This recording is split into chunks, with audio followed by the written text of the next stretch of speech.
Fala galera, aqui quem fala é o Maloca Média, é um prazer estar aqui falando com vocês novamente, pessoal. Antes de tudo, peço a vocês que se inscrevam no canal, curtam o vídeo, compartilhem o vídeo também, siga a gente lá no Instagram que está aqui embaixo. E sem mais delongas, o vídeo de hoje é sobre 5 dicas, apenas 5 dicas que vão fazer com certeza absoluta você melhorar a sua nota em qualquer que seja o vestibular, beleza? Mas antes de tudo, acompanhe o vídeo até o final porque isso é muito importante. Cada dica tem um passo fundamental para a sua aprovação, beleza? A primeira dica, pessoal, que eu venho deixar para vocês sem enrolação é plano. Você precisa ter um plano. Pessoal, isso é preponderante, fundamental em tudo na vida. A gente precisa sempre ter um plano. Um plano de ação, um plano de reserva, um plano A, plano B, enfim, né? E não é diferente para a questão de se preparar para o vestibular, né? Uma pergunta que você sempre tem que se fazer, na verdade, algumas perguntas, quando a gente está falando de plano, é o seguinte: onde eu vou estudar? Eu vou estudar em casa? Eu vou estudar através do cursinho? Eu vou fazer um cursinho online? Eu vou fazer um cursinho presencial? Enfim, isso tem que estar muito encaixado na sua ideia. Onde eu vou fazer? Porque se for em casa, você vai ter que ter muito rigor, você tem que sempre se policiar quanto à procrastinação, enfim. E se for no cursinho, tempo de deslocamento até o cursinho, enfim, várias variáveis, vamos dizer assim, ok? Então, plano, onde eu vou estudar, como eu vou estudar por apostilas, vou estudar por livros, como eu vou estudar, quando eu vou estudar. Tem gente que funciona melhor de manhã, tem gente que funciona melhor à tarde. Eu vou dar um exemplo por mim, tá, pessoal? Quando eu comecei nessas coisas de estudar pra... Quando eu fui tentar medicina, enfim, né? Meu primeiro ano de tentativa, eu fiz o cursinho de manhã e depois à tarde eu estudava. Isso pra mim era terrível, porque eu tinha muito sono durante a aula de manhã. E isso, por conta de acordar cedo e tal, à tarde eu ficava com mais sono ainda. Ou seja, prejudicava todo o meu dia. Foi quando então eu mudei para o período noturno, o meu cursinho, e durante o dia eu estudava normal, acordava um pouco mais tarde. Nossa, isso ajudou demais no aumento da minha nota. Ou seja, planeje quando, como, onde, tá, pessoal? Isso é fundamental, porque pode acontecer de você escolher um turno errado e refletir na tua nota. E isso é importante, planeje isso, ok, pessoal? Por exemplo, outra coisa importante envolvendo plano, tá? Sempre tem um plano B em mãos, porque muitas vezes acontece algo que não é o comum ou que você não esperaria. Isso pode desestabilizar o seu estudo. Uma coisa, por exemplo, é uma doença. Por isso tenha sempre um plano B caso isso aconteça. Porque se acontecer um dia que você ficar doente, você não vai estudar direito, ou nem vai estudar. Então tem um plano B de, por exemplo, você conseguir em alguns dias, em algumas semanas, enfim, colocar a matéria mais em dia para ter um dia de sobra para você descansar, ou até mesmo nesses dias que você estiver doente ou tiver algum compromisso muito importante. Outra coisa, através do plano você vai determinar as suas horas de lazer, as suas horas de estudo. Então um plano é fundamental. Você tem que ter um plano para, se você quer passar no vestibular, enfim, você tem que ter um plano, pessoal. Não existe aprovação sem plano, não adianta. Um plano de quando você vai estudar, quantas horas você vai estudar, como você vai estudar. Isso é fundamental. A segunda dica, que também está muito associada ao plano, é metas. Eu vou dar um exemplo do meu caso, por exemplo, no ano que eu fui aprovado. Quando eu vi que não fui aprovado e tal, o que aconteceu? Eu peguei e fiz um plano, que é importante, e nesse plano eu estabeleci metas. Então eu tinha a meta de terminar a apostila, todas as apostilas do curso, na metade do ano. Esse era o meu plano, terminar até metade do ano. Ou seja, eu ia começar antes do pessoal, ou seja, vi que não fui aprovado, na outra semana já comecei. Então comecei quase um mês e meio, 2 meses antes. Na metade do ano eu estabeleci que ali eu ia terminar as apostilas e ia fazer revisão só com simulado. E foi isso que eu fiz. Ou seja, metas. Você precisa ter metas. Vamos dizer assim, metas diárias, por exemplo, de cumprir uma apostila por dia, né, determinada apostila por dia, né, uma parte daquela apostila, enfim, ou uma quantidade de exercícios, enfim. Eu não tinha muito essa questão de, vamos dizer assim, pessoal, metas de exercício, mas eu tinha metas de cumprir um determinado tema na apostila naquele momento.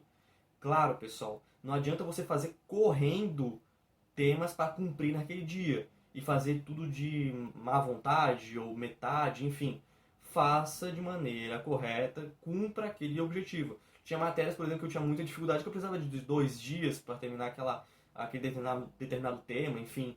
Ou seja, é importante que você tenha metas, mas que não se apavore, né? Por exemplo, de fazer uma apostila por dia, mas fazer mal feito. Né? Isso você tem que evitar. Ainda falando de metas, a questão de simulados, né? Quanto que eu preciso tirar em determinado simulado, eu preciso tirar tal nota para me sentir, vamos dizer assim, mais estimulado. Tem pessoas que têm isso, ou seja, eu preciso melhorar minha nota no simulado, então em um simulado tal eu preciso de tal nota para me notar uma evolução. Se você não notar essa evolução, você tem que voltar ali, ver o que você errou, as suas dificuldades, enfim, para tentar corrigir. Ou seja, metas vão estar inseridas em várias etapas desse momento. Metas de cumprir as apostilas, metas de melhorar o seu rendimento em simulados, em vestibulares, enfim. Então, metas tem várias que você pode estabelecer, tá bom, pessoal? Mas não fique inculcado em neuro, enfim, tá? Essas metas são só para você ter vamos dizer assim, um alvo. E isso é muito importante. A terceira dica é: otimize o seu tempo, pelo amor de Deus. Pessoal, isso eu já tive comigo, tá? Que eu tava lá estudando de boas e tal, aí bate um tédio, fica com o saco cheio de apostila, fica com o saco cheio, principalmente se é matéria que a gente não gosta. O que eu fazia? Eu ia pro YouTube. Cara, ali eu perdia meia hora fácil. Fácil. E com coisas assim, tipo, que não iam render muita coisa pra mim, não ia render nada, na verdade. Ou seja, eu perdia tempo. Então saiba otimizar o seu tempo. Evite, entre os estudos, enfim, redes sociais, evite WhatsApp, evite YouTube, evite essas coisas, sabe? Se você puder, se você estiver muito cansado, se estiver chateado, enfim, ouça uma música, tem um tempo assim limite, seja regrado, vamos dizer assim, né? Você pode até ver um vídeo? Pode. O problema é se esse vídeo virar vários vídeos, né? Daí já vai ser ruim. Mas otimize esse tempo seu. Né? Se você está muito cansado de ler a teoria, vai fazer exercício. Né? Vai ler uma obra literária. Enfim, otimize o seu tempo. Isso é muito importante, pessoal, porque senão a gente vai perder tempo à toa. E esse tempo à toa que a gente está perdendo, a gente podia utilizar para lazer depois. Então saiba otimizar o seu tempo. Isso é muito importante. Isso vai ajudar muito vocês e vai liberar um tempo muito grande, um tempo extra para vocês fazer outra coisa depois. Quarta dica: dê mais tempo para matérias que você não gosta ou que você não vai bem. Isso eu já falei até no primeiro ponto, ou no segundo, enfim. No primeiro ponto, sobre a questão de a gente valorizar e tomar cuidado de não sair igual um louco tentando fazer uma apostila por dia, enfim, né? Não, pessoal, tá? Vá com calma. Em matérias que vocês têm mais dificuldades, reserve um tempo maior. Vou dar um exemplo que aconteceu comigo. Ou seja, tudo que eu estou falando aqui foram coisas que eu aprendi com meus erros, que eu estou tentando passar para vocês também não terem problema, tá? Então, eu tinha muito problema em matemática e física. Era um problema muito grande para mim. Então, o que eu acabava fazendo? Eu deixava mais tempo tanto para matemática quanto para física. Fazia mais exercícios de matemática, mais exercícios de física, enfim, para tentar, vamos dizer assim, acolher todas as possíveis perguntas, todos os possíveis questionamentos, enfim, contidos nessas áreas.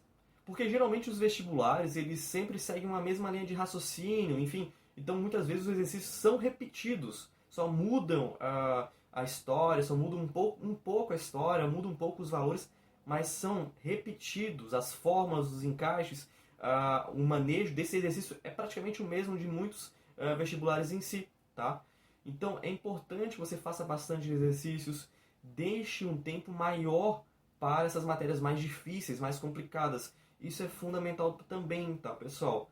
Então, se você tem dificuldade em uma matéria, deixe 1 hora a mais, 1 hora e meia a mais. Isso é importante. E faça muitos exercícios, porque esse vai ser o diferencial. Se você ficar estudando sempre que você gosta, você vai ter a falsa sensação que está tudo bem, porque você está acertando tudo e tal. Chega no vestibular daí, é aquela frustração. Por quê? Porque faltou ponto lá naquela matéria que você não estudou tanto, porque você não gostava. Isso é importantíssimo, pessoal. A quinta dica, pessoal, é saiba fazer a prova. E por que eu estou dizendo isso? Outro exemplo envolvendo eu. Eu sempre tive dificuldade, pessoal, na questão de sair de uma questão e ir para outra sem resolver. Sempre tive muito essa dificuldade. Eu precisava resolver aquela questão. Só que com isso eu perdia muito tempo. E isso eu deixo para vocês. Seja inteligente durante a prova. Ok, pessoal? Você estudou o ano inteiro, fez simulado e não adianta perder a aprovação porque você está batendo na tecla numa mesma questão há minutos. Muitas vezes perdendo 5 minutos numa questão. Evite isso. Geralmente, tá, pessoal? Geralmente o peso de cada questão é o mesmo. Dependendo, tá, pessoal? Eu tô falando aqui, chutando até porque eu já faz um tempão que eu não faço vestibular. Mas geralmente era assim. E falando com alguns vestibulandos é assim ainda, em alguns pontos. Então, você tem que fazer o quê? Você tem que saber manejar essa prova durante o período de tempo que você tem. Então, se você estipulou que eu vou fazer uma questão a cada 2 minutos, você tem que cumprir isso. Você não está conseguindo fazer aquela questão, deixa aquela questão. Não fica insistindo, porque você vai perder tempo. Vai chegar lá no final e vão ter questões fáceis que você não resolveu, não conseguiu resolver, chutou. Isso é muito importante, principalmente no Enem, né? Porque se você se você acertar uma difícil e errar uma fácil, aí entra naquela teoria do chute. A nota vai cair lá e para baixo. Então, você tem que saber manejar o seu tempo de prova. Se você não está conseguindo fazer determinada questão, pula, mas não fica insistindo, ok? E saiba chutar também, né, pessoal? Se você está vendo que várias questões estão como A e a tua ali, que você está em dúvida e tal, tem alguma opção A ou B, escolhe B, tá todas A. Geralmente não é assim, um gabarito cheio de A, cheio de B, cheio de C consecutivo. Né? Também tem aquela teoria de ficar contando quantas alternativas foram na prova, enfim, chutar que tem menos, assim. Então saiba utilizar de algumas dicas em relação a isso, tá, pessoal? Exclua aquelas alternativas que estão muito na cara que são falsas, para não enrolar vocês, enfim. Essas são as dicas, pessoal. 5 dicas para vocês. Espero que vocês tenham aproveitado. E novamente, peço a vocês que se inscrevam no canal, curtam o vídeo e deixem aqui embaixo as dicas que vocês têm para dar para os seus colegas, vestibulandos, enfim. Ok? Muito obrigado por tudo. Valeu, falou. Fui!